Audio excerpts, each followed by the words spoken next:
Update po kay Mama Pig number 1.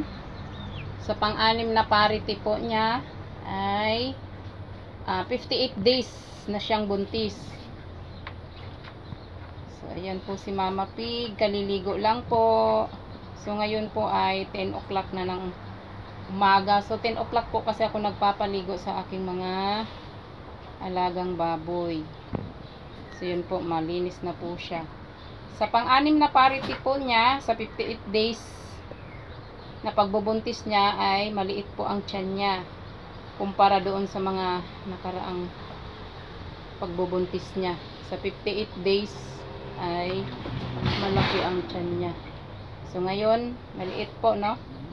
So aabangan na lang po natin kung ilan ang magiging anak ni Mama Pig number 1. So ito po yung aking Mama Pig number 2. Ayan, maligalig po talaga yan. Sampa ng sampa. Yung dito po ay hinarangan ko ng bambu kasi muntik na siyang makasampa dito. Muntik na siya dito makasampa. So ito ay ito naman po si Mama Pig number 2 ay 21 days na po siya simula nung na-EI. So siya po ay nasa 50% positive na po, no? Nasa 50% pa lang po kasi 21 days na po siya ngayon.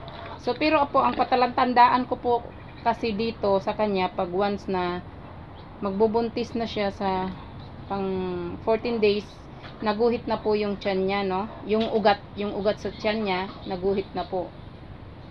So, ngayon po ay 21 days na po siya. So, nasa 50% na po siyang na po siya pagbubuntis niya. So, yan. Hello.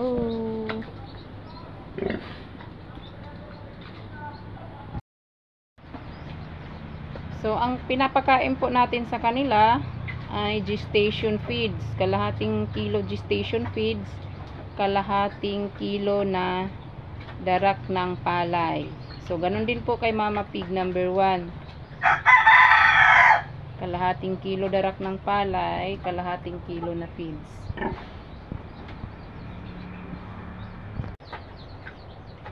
So, ito si Mama Pig number 2, ay ang ugali nito, laging nasampa dito. So, ganyan talaga siya, laging nasampa dyan. So, dito nga, ito, inangat-ngat niya dyan, no? Inangat-ngat niya yan, tapos sampa siya ng sampa dito. Kaya po, hinarangan ko na nga nito, itong bambu na to. Kasi muntik na siyang makatalon dito. Dito, muntik na siyang tumalon. Dito siya dumaan. Hinarangan ko itong bambu.